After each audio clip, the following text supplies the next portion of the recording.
Welcome to the One Human Nation Show. I'm your host, Sandy Batiste, and we're about to get started with today's show. It's a gorgeous day here in Savannah, sun shining, so I hope you're having a pleasant day wherever you are.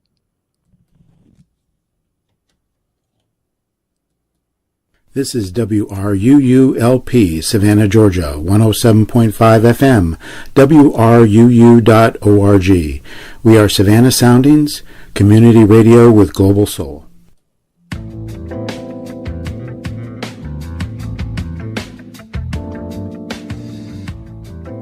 You are listening to One Human Nation with your host, Sandy Batiste. This program will be talking about race and race relations in your community and nationally. Our goal is to be open, honest, and productive.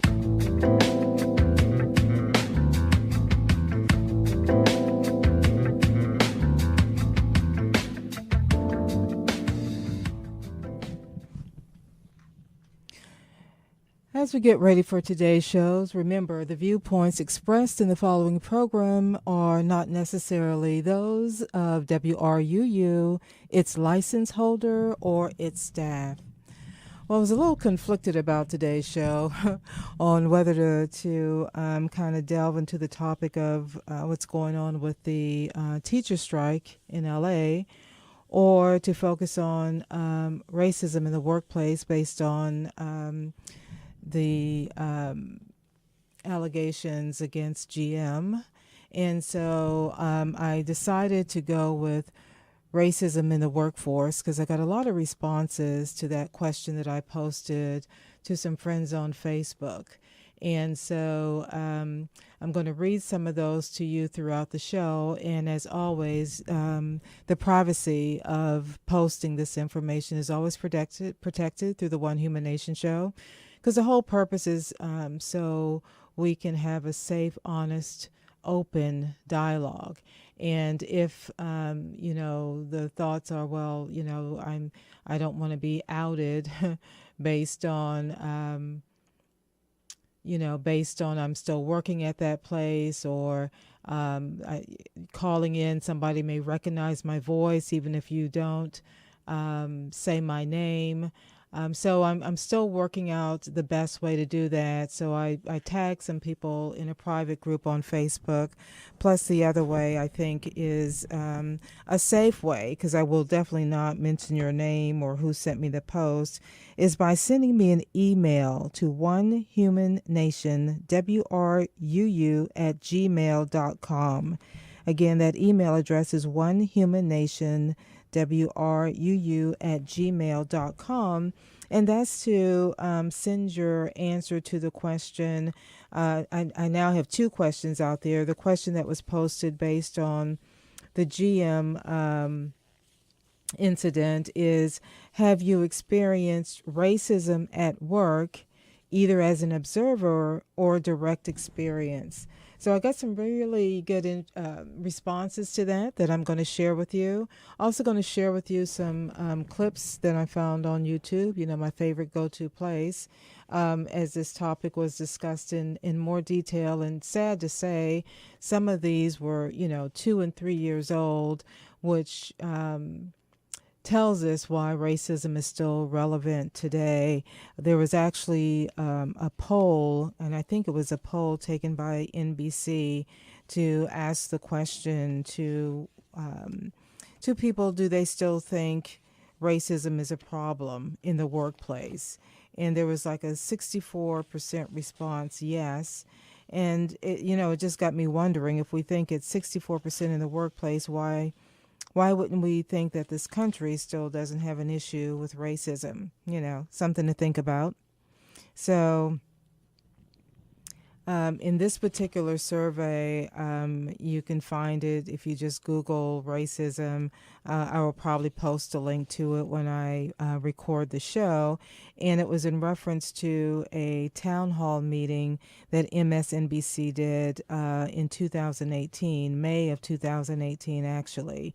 And they did a town hall meeting entitled Everyday Racism in America. So I'm going to quote some of that to you also, but I did want to get to one of the quotes on that was posted on Facebook. And this is from a person that was, and I'll basically just read it. The response to the question in being exposed to racism in the workplace, the response was yes. As the only black teacher on my team, I was always questioned about my lesson plans, calendar, math, etc. My principal didn't know that we had done our lesson plans together. Therefore, they were exactly the same. He never questioned or wrote negative comments on anyone else's but mine. That's one of the responses that was received. And here's another one. And this is the response to the question was, yes, while practicing as a physician assistant in San Jose, California over a decade ago, had a patient refuse to be seen by me, didn't want that black girl examining him. Well, this black girl was happy not to have to touch him. My attending physician apologized profusely and saw the patient. No real skin off my nose, but it was eyebrow raising to think that someone would rather stay sick than see a black health care provider. Then again, there was a report several years ago of a guy who wanted to sue a black person for performing CPR on him and saving his life. He said he would have rather died than have black lips touch his. It's in every facet of our society, racism is. So those were just a couple of comments, and I know I'm going to see some more in the email that you can send your request to also. And some people are choosing to do that. And again, that email address is onehumannation, WRUU, @gmail.com. So as we get ready to really kind of shift into a deeper dig into this question, have you experienced racism in the workplace? I will just share with you, after being in the mortgage industry for years, I did experience racism, but a lot of times, most of the time, actually, I will just say on my most recent experience, it wasn't from the work environment, from my peers or managers. It was from customers. It was from customers that once they discovered I was actually an African American, they chose to do their mortgage loan someplace else. And it was always interesting how that happened, because initially we would connect over the phone, and I would answer questions that way. Or if it was via email, I didn't have my picture posted at one particular time. And then I had done a series of videos about, the steps in the home buying process, and that didn't have my picture on it. So when it was time for them to submit their application and go to my website through my company, of course my picture was there, and I wouldn't see the application come through. And this is after having a conversation or an email to the effect of, okay, here's a link to submit your application, because we were at that point in the process. And I would never see the application. So when I would do a follow-up, I would get these excuses of, oh, well, we decided to wait, or we're actually going to go with our credit union. And all of that had been hashed out in the beginning, as far as, have they shopped with other lenders? So, because right up front, I wasn't going to waste my time.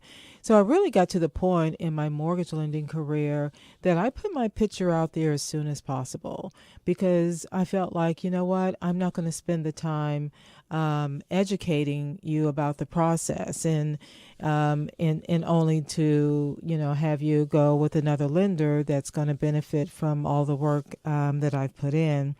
So unfortunately, it happens on both sides. It could be from the customers that you're dealing with. I mean, I think everybody still has a visual in their mind of the video at the female working at McDonald's, African American, where the customer reached across and grabbed her shirt because he was frustrated, or I don't know what, about, McDonald's being out of straws, So the most recent that I saw was in reference to the culture at GM at this particular plant. And I think the plant was in Ohio. Again, I've posted the link on the Facebook page. But before we go into that, I do want you to take a listen to this one particular clip of how to deal with racism in the workplace. And I thought it was interesting that these were some good suggestions, but the question becomes, would we do this? And this person is also sharing what happened with their particular story. So let's take a listen. Good morning, everyone. My name is Danielle Williams, and I'm the co-founder for Where Work Begins. And today I'll be doing another installment of How to Deal With. And today we're going to be talking about something that can at times be a little harder to talk about or to deal with. So today we're going to be talking about how to deal with racism in the workplace. This topic was really important for me to talk about. Something that I've experienced is something that my friends have experienced. And I know it's something that a lot of people of color experience in the workplace. I thought it was really important to go over a video on my advice on how to deal with it. So, first, my experience as I started off, I don't think I handled it the best. I was 18 years old. It was my first job in college. I worked at a movie theater in a predominantly white neighborhood. So besides the racist customers, I also had this one manager. And he wasn't like overtly or overly racist, but he did like a lot of microaggressions where like he would ask if I wore big earrings, he'd be like, do all the black girls wear earrings like that? Or he would like clap while he talked because he thought that's what like black girls did when they talked. So just stuff like that was just kind of like, you shouldn't be doing these things. Again, I kind of just ignored the situation until I left the job. So my advice on how to deal with racism, I guess I have two pieces of advice. The first one is to choose your battles wisely. So in that situation, I definitely wish that I had gone to the manager above that person because he was like an assistant manager and we had a general manager. I definitely wish I had gone to my general manager and told him like, the comments that such and such is making are making me feel uncomfortable and like, could you please get him to stop? Now, I say choose your battles because there are going to be times where you put people and you say, this person is being offensive, like they're saying rude things about my culture, they're being racist to me, and the highest manager is going to be like, oh, that's just their personality, they're just joking. In that situation, it's important you choose your battles because it's always going to be, well, they could say that to anyone of any race, or there's always a chance that it's not going to go any further no matter how high you take it, especially with things like just those microaggressions. The fact of the matter is the world we live in isn't 100% fair, so sometimes you are going to have to just take things on the chin. But I felt like if you have employees, employers, or customers, or coworkers who are being overtly racist and who are making your job difficult, then there are steps you need to take. The first step is to write everything down. You need to have a super detailed written account. It needs to include who was involved, what was said, if there were any other witnesses, the context of the situation, things that might have happened earlier in the day that contribute to the situation, so that if someone were to read that written account, they feel like they were there. They have absolutely no questions for you. So it needs to be very detailed. Then you need to go up the chain of management in your store. So again, in my situation, an assistant manager was being racist to me, so I would have went to the general manager. So whoever is above the person who is giving you problems, go to the person above them.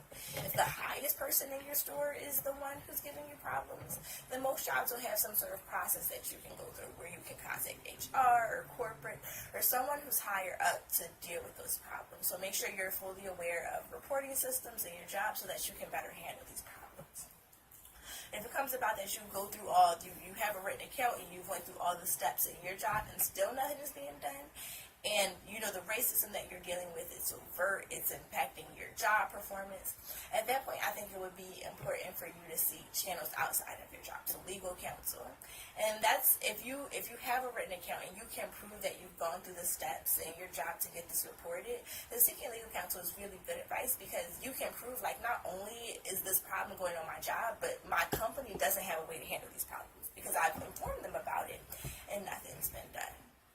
So If you just tuned in, you're listening to the One Human Nation show. I'm your host, Sandy Batiste. So the topic of the day is, have you experienced racism in the workplace, either as an observer or directly? And it's very interesting when I started looking into this in a little bit more detail. One of the clips that we're going to listen to is, it seems like it's easier if the complaint is filed as harassment as opposed to trying to prove racism. And that was very interesting to me because it appeared that, most companies have a harassment policy, or I should say a non-harassment policy, whereas it's a little bit more difficult when you're trying to prove that someone was actually racist in the comment that they made, because it could be a company that maybe they do have diversity training, or someone can easily say it was a joke, or, that kind of deal. So I found that to be very interesting, but I think there's some good points that this person that's talking on this particular clip we're listening to, her name is Danielle Williams. She also has a Facebook page, Where Work Begins, if you want to also look at that on Facebook. And I thought it was interesting, the comment of choose your battles, because that's something that I definitely have spoken to other people about, when they're, in considering, okay, should I take this further or what should I do? And it's very much choose your battle because, really it does get down to also depending on where you are, the hierarchy. Are you ready to take that step of finding another job? Because there could be retaliation that it's going to impact your day-to-day work environment, which if it was already toxic, for it to get more toxic is even more of a problem. And I say that because, I've shared with you guys before, I'm been dealing with health issues, like I've dealt with health issues and still dealing with health issues. Part of the problem for many African Americans and for actually everybody is the daily stress we're under. There's even, I think, a higher level of stress when you're a person of color and you have to daily face racism, whether it's driving to work or going to the grocery store or running errands, or, there's always that possibility that you're going to have an incident where it's really, there is no other word for it but racism. So, this is all prompted for me by, watching the report. I think it was CNN that did the story about GM and the racism there at the plant. I think it was in Ohio. And these were from supervisors. These were from supervisors, and I know one of them did leave the company. I'm not sure if the other person did, but they took pictures. I mean, there were actual nooses hung in their workplace where they could see them, where it was very visible. I don't know how much more of a threat you can get than that. If you're the supervisor and someone's posting a noose and there was writing on the wall that basically said whites only, and to be in that kind of blatant work environment and have it reported and have nothing done about it, I can't even imagine the frustration. Not to mention what that does to the stress level on a daily basis.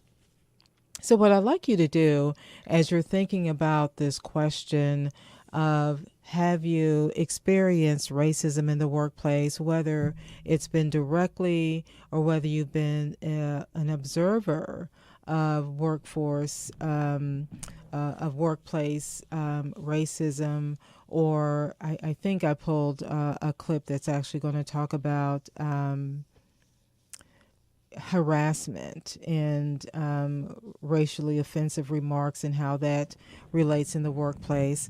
And I think this is a good time to kind of start that particular one and before we actually go to break. Diversity is one of the greatest strengths in the modern workplace. Over the past few decades, employers have recognized how the input and unique contributions of employees with varying backgrounds can help to build a vital, productive, and profitable workforce.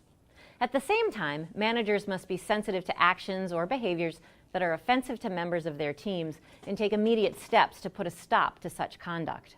Hello and welcome to HR Over Coffee, a video series brought to you by the experts at HR360, where you will learn how to effectively hire, manage, and terminate employees.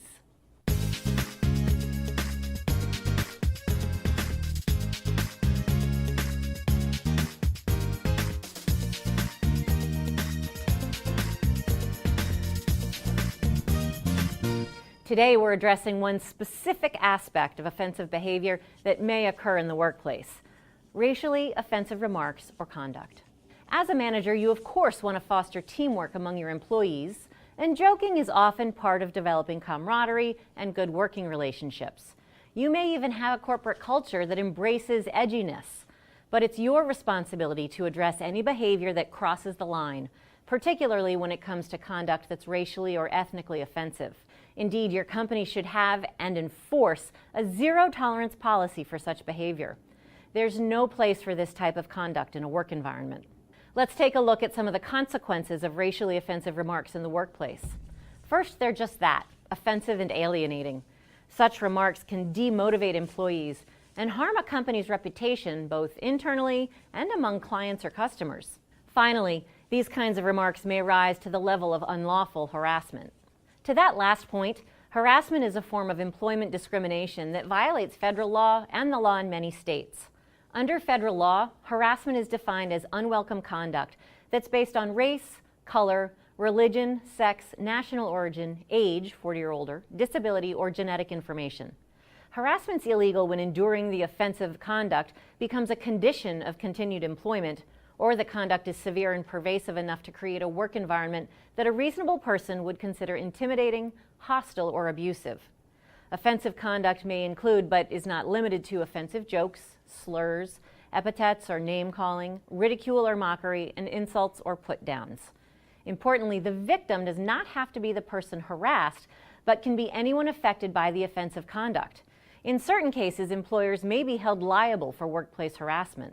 With so much at stake, managers must respond forcefully to any instances of racially or ethnically offensive remarks or behaviors that occur in their presence or come to their attention. In such an instance, address the situation immediately and explain to your employee that that behavior is unacceptable and must not happen again. Be direct, firm, and factual, and confine your discussion to the specific behavior. Report any incident to HR so it can be determined whether a detailed harassment investigation may be necessary. Follow your company's policy regarding employee discipline. Disciplinary measures should be proportional to the seriousness of the offense. For example, in the case of a single off-color remark by an individual with no prior history of similar misconduct, counseling and an oral warning might be all that's necessary. On the other hand, if the behavior is severe or persistent, then suspension or discharge may be appropriate. In all cases, it's important to work with HR before taking any disciplinary action to ensure compliance with company policy and applicable law, as well as to ensure proper documentation of the incident and any investigation and remedial actions taken. It's also essential for employees to know that they will not face retaliation for reporting or complaining about any instances of offensive behavior or for participating in any investigations regarding such conduct. As a general rule, all companies should have a policy in place that clearly states a commitment to workplace diversity and outlines the consequences for discriminatory conduct. The policy should be included in the employee handbook as well as posted on the company intranet if applicable. If circumstances allow, also consider conducting formal diversity training for all employees. Finally, commit to implementing workplace diversity best practices, including not making assumptions based on race, ethnicity, gender, disability, or the like, respecting all cultures, traditions, and circumstances that may require accommodation, refusing to allow inappropriate jokes, language, or behavior, treating all employees equitably, and engaging in ongoing dialogue regarding diversity. Thank you for joining us today for HR Over Coffee. For more information on workplace diversity and discrimination, visit us online at hr360.com. So, as I mentioned at the start of that clip, I thought it was interesting that, it could be, in some instances, easier to, instead of a complaint about racism, have it raised to the level of harassment because that's a federal offense. So I think it's important to be knowledgeable. If what the polls say are true that NBC took, that basically said that 64% of people believe that racism in the workplace is an issue, it really does become a question of, okay, well, this is my livelihood. This is where I work. This is where I, make my money to pay my bills and to support my family. The question that is asked, that you have to ask yourself is am I really ready to see this through right now?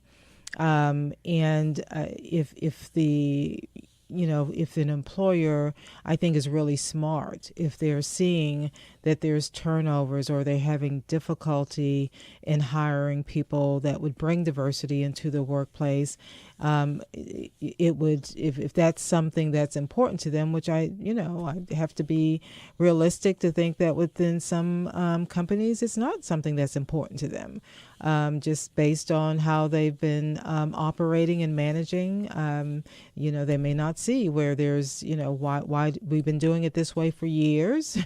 So why should we make any change on how we're operating or who we hire?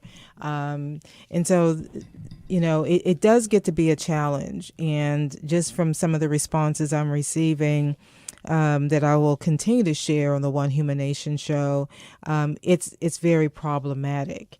And I can't remember if I mentioned this on the last show, but it came up during a conversation fairly recently with a person that's younger, kind of starting out in their career work experience, and they mentioned that they hear racist comments all the time and they choose to ignore it. And that's pretty sad, to think that you've got to work in that kind of environment and ignore it. The other part that I thought was interesting when I mentioned this to someone, and we had the conversation of the sheer ignorance of racist remarks, that I genuinely think that some remarks that are made, that people don't even realize why that's a racist remark, which is really sad because it shows how ingrained racism is in this country. And it's like, how do you overcome that kind of culture if somebody's not even aware? That's a whole nother story, because it takes, it depends on if it's in a workplace environment, there may be a path to get that person to be more awake of what they're doing. But as someone that's been in management, I can tell you, when you're trying to change behavior and you're going through HR and you've got to do, a performance plan and reviews and have everything documented, but yet you're still trying to do your job of managing other employees, it's exhausting. It's like, okay, I can see, which I don't justify, I can see a manager saying, I don't even want to go through what I'm going to need to go through to deal with this situation.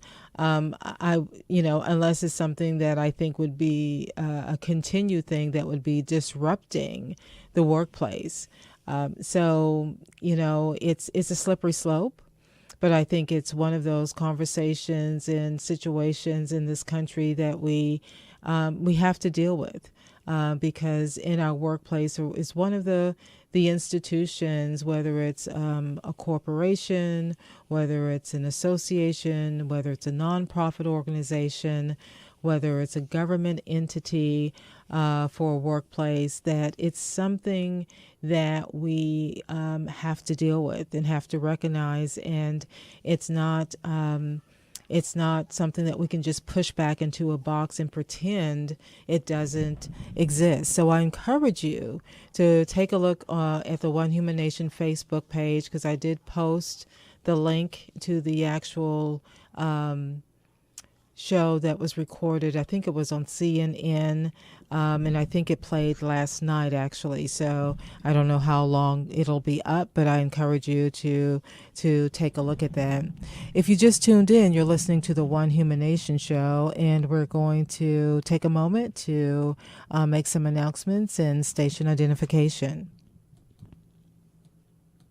This is WRUULP, Savannah, Georgia, 107.5 FM, WRUU.org.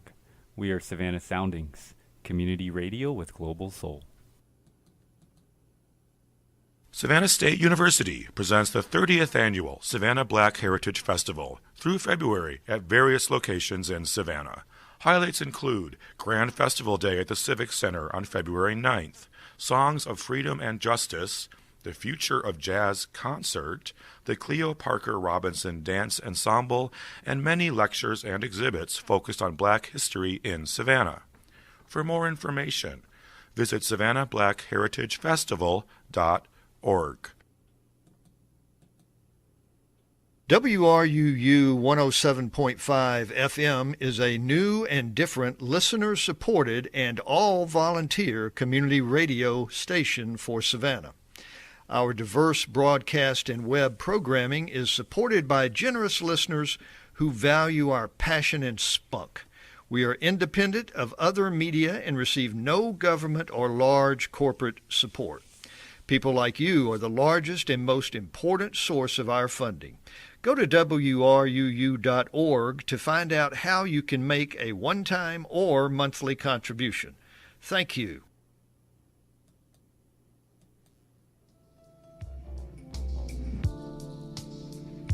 WRUU 107.5 offers Savannah's most diverse radio programming. This evening from 7 to 8, Here It Is Tomorrow presents almost popular, no longer popular, and never was popular music. From 8 to 9, Crucial Rhythms features dance hall and reggae.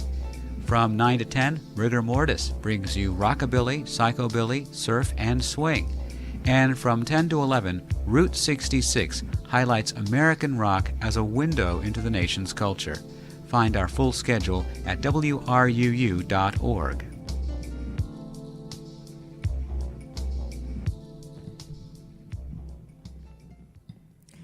If you've just tuned in, you're listening to the One Human Nation show. I'm your host, Sandy Batiste, and we're talking about the topic of racism in the workplace. And I think it's appropriate to just mention that, the Civil Rights Act of 1964 and under Title VII of the Civil Rights Act, this is where most of the legislation about workplace racial discrimination is placed.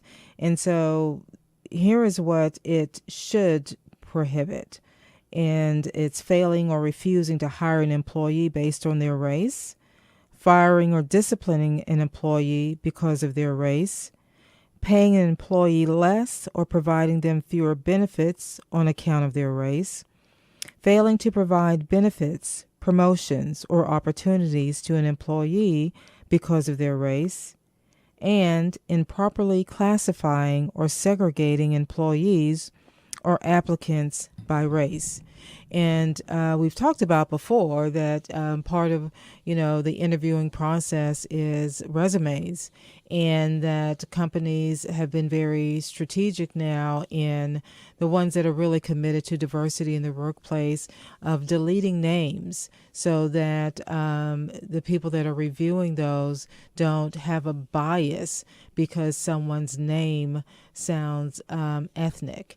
And unfortunately, that is how it works. If you, and that's why I think it's so important that we do our internal work of determining of what is it in ourselves that we may have an unconscious bias about. And that's very difficult to do because it requires really taking a look at what are some of your past experiences. And the question of the day or the week or the month, it's going to be out there, is if you have you experienced racism in the workplace, either as an observer or directly. and if you took any steps about that, or is this just an ongoing situation that you're having to deal with. And sometimes it just feels good to unload in a safe and honest, where you can be safe as well as share your honest experience.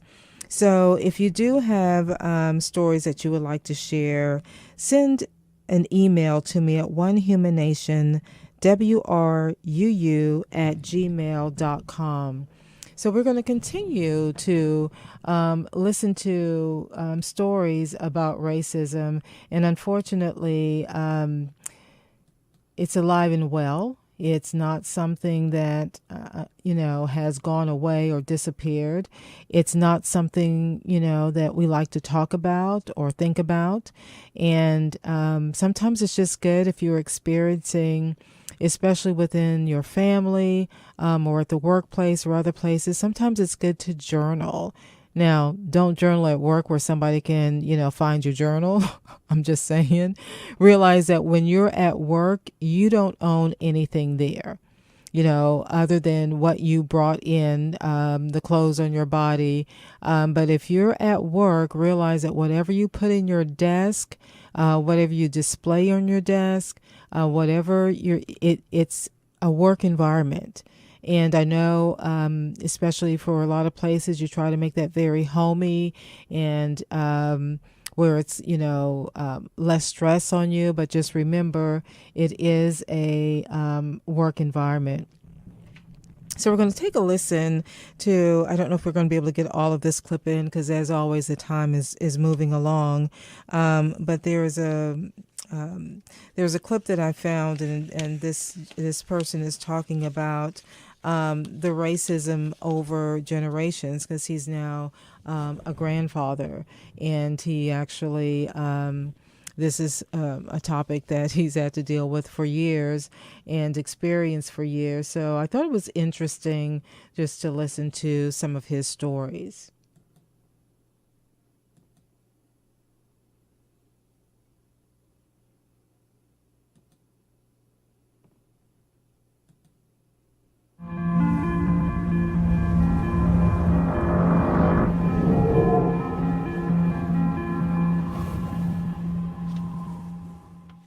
An 18-year-old African-American male joined the United States Air Force and was assigned to Mountain Home Air Force Base and was a part of the Air Police Squadron.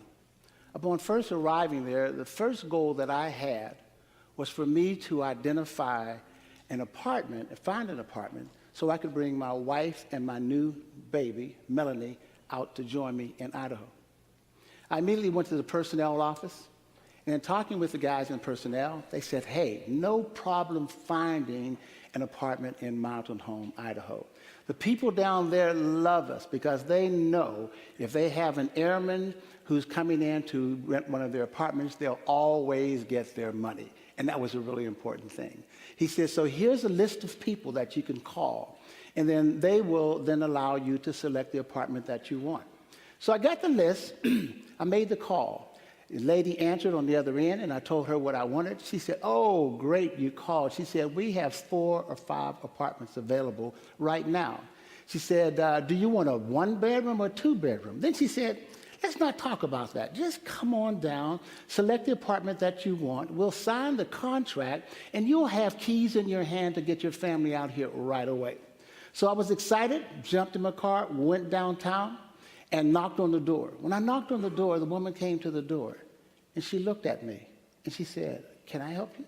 I said, yes. I'm the person who called about the apartments. I was just coming down to make my selection. She said, you know what? I'm really sorry, but my husband rented those apartments and didn't tell me about them. I said, you mean he rented all 5 of them in 1 hour? She didn't give me a response. And what she said was this. She said, why don't you leave your number, and if we have some openings, I'll give you a call. Needless to say, I did not get a call from her. Nor did I get any responses from the other people that they gave me on the list where I could get apartments. So as a result of that and feeling rejected, I went back to the base, and I talked to the squadron commander. His name was McDowell, Major McDowell. I said, Major McDowell, I need your help. I told him what happened, and here's what he said to me. He said, James, I would love to help you. He said, but you know the problem? We can't make people rent to folks that they don't want to rent to. And besides, we have a great relationship with people in the community, and we really don't want to damage that. He said, so maybe this is what you should do. He said, why don't you let your family stay home? Because you do know you get a 30-day leave.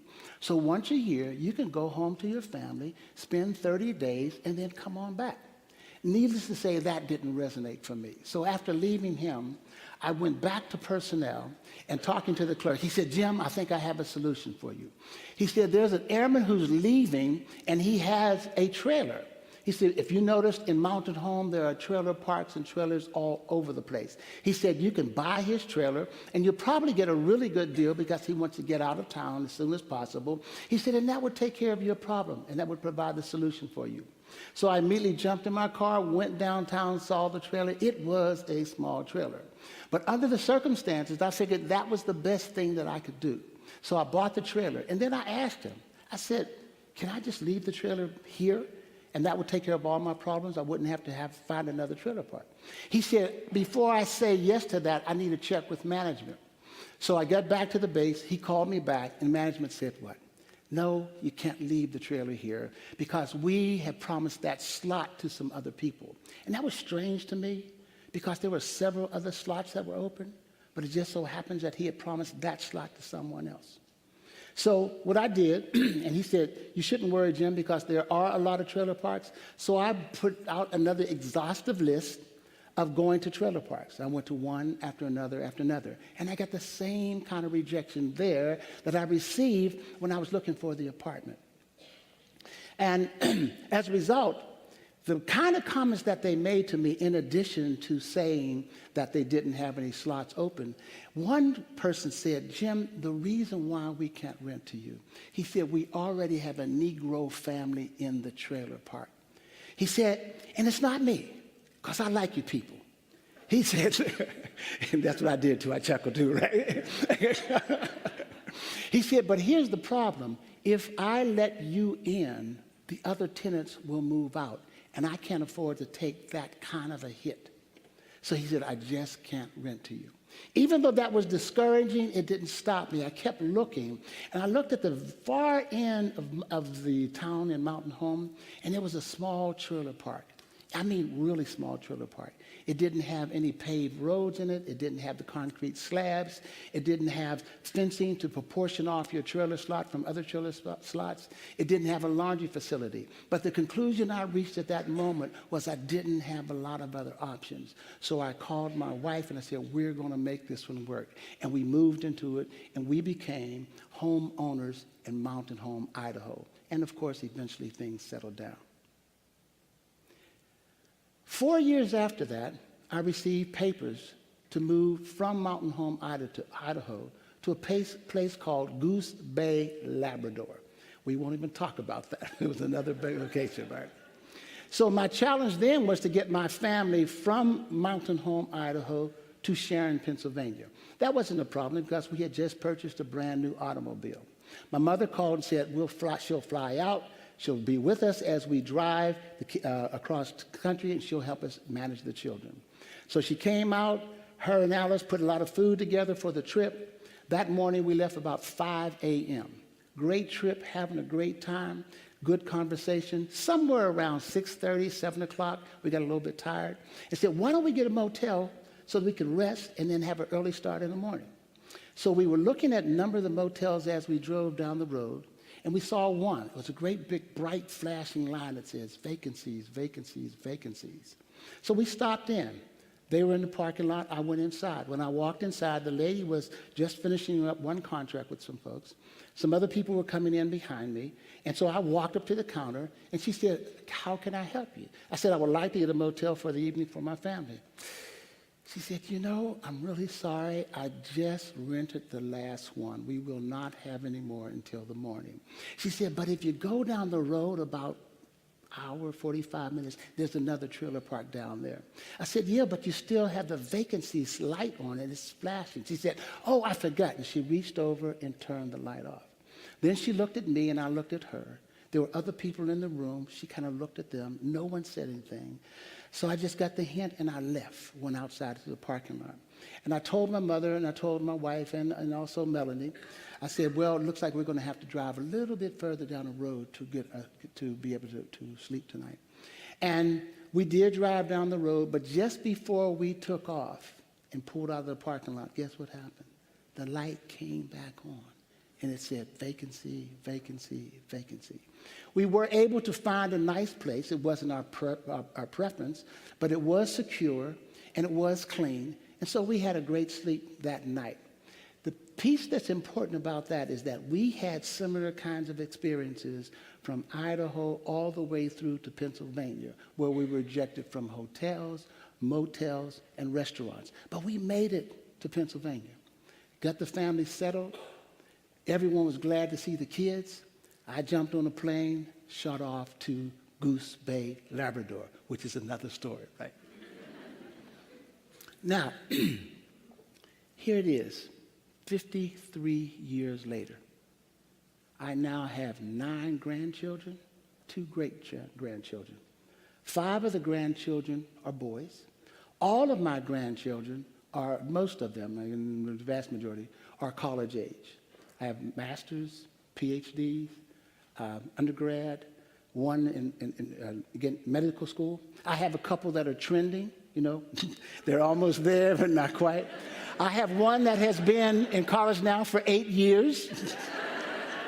He doesn't have a degree yet, but he wants to be a comedian. So we're just trying to get him to stay in school, because you never know. Just because you're funny at home does not make you a comedian, right?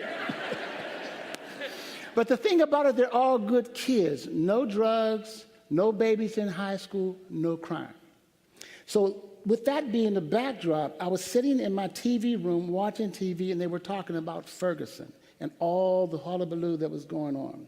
And all of a sudden, one of the news commentators got on the air, and she said, in the last 3 months, 8 unarmed African-American males have been killed by police, white homeowners, or white citizens. And for some reason at that moment, it just all hit me. I said, what is it? It is so insane. What is the hatred that's causing people to do these kinds of things? Just then, one of my grandsons called. He said, Granddad, did you hear what they said on TV? I said, yes, I did. He said, I'm just so confused. He said, we do everything we do. But it seems that driving while black, walking while black, talking while black, it's just dangerous. What can we do? We do everything that you told us to do. When stopped by the police, we place both hands on the steering wheel at the 12 o'clock position. If asked to get identification, we tell them, I am slowly reaching over into the glove compartment to get my ID. When pulled out of the car to be searched, when laid on the ground to be searched, when our trunks are open to be searched, we don't push back, we don't challenge, because we know you've told us, don't you challenge the police. After it's over, call us, and we'll be the ones who challenge. He said, and this is the piece that really bugs me. He said, our white friends, our buddies, we kind of hang together.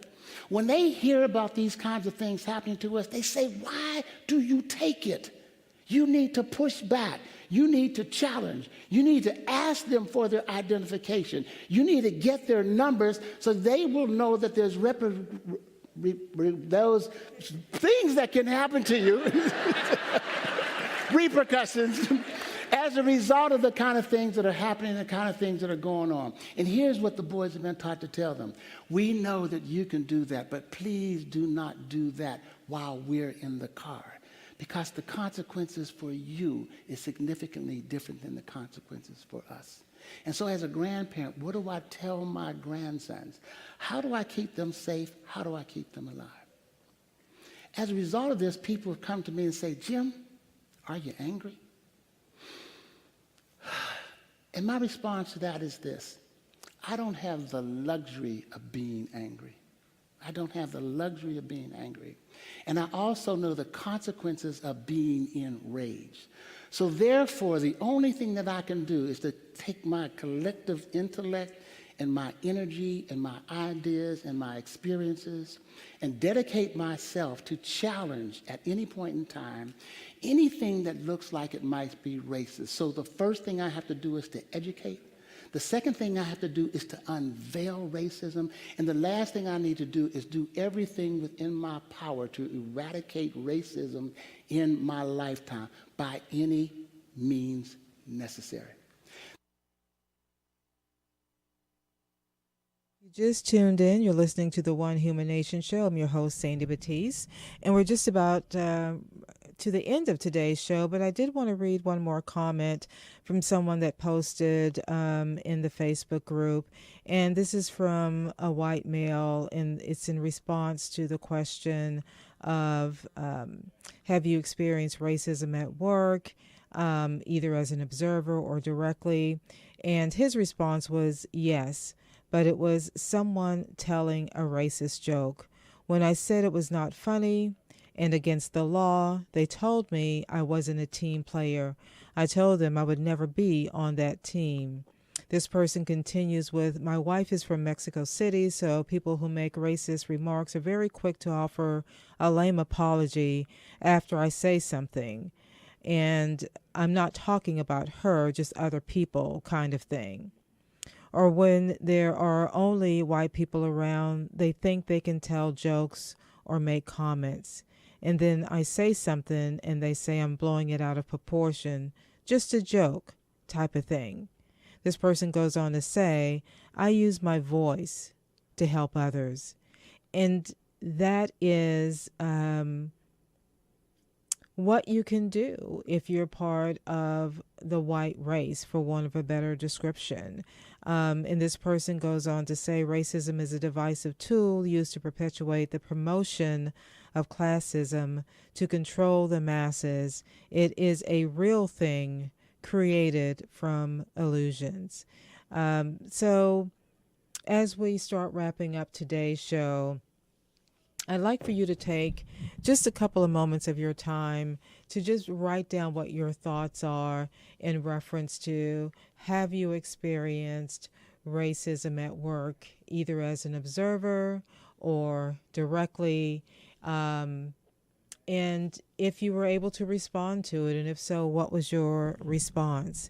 And you can email me that response to my email address at onehumannation@gmail.com. Again, that email address is onehumannation@gmail.com, so we can start sharing our stories. And it is my hope that the more we can tell our stories and share our stories, it will help someone either going through a situation and in some way finding their voice and finding their way. And if we don't share these stories, then we continue just to be part of that silent group. And that's not how we're going to eliminate racism in this country. So I'm going to continue to work on, the best platforms for people to respond. Right now, I think the best one is it is the email address, or unless I know you on Facebook, I've created a group and I tag people with the questions that I'm posting. Some people feel comfortable posting there. Some people have responded that they're going to email me because they still work where they're going to be what they're going to be posting, so they don't want that to create a problem. And that's all very real. I mean, it's a very real and unfortunate situation that we find ourselves in this country. But I believe that it's necessary for us to tell the stories so we can move towards becoming one human nation. So as I get ready to sign out for today's show, get ready and stay tuned to listen to Troy Stoner with Sound Limits. And as you go through your day, as you go through your week, please take the time to just write down some of your experiences as it relates to race and racism, and then email them to me at onehumannation@gmail.com. Your privacy, your anonymity will be protected. It's not about me trying to to get somebody in trouble or inadvertently, say their name or where they work, because none of that's going to happen on the One Human Nation show. It's all about creating a safe place for us to share our stories. So as you continue to go about your day to day, be safe, be kind, and be patient as we continue to move forward in 2019. And get ready for Troy Stoner with Sound Limits.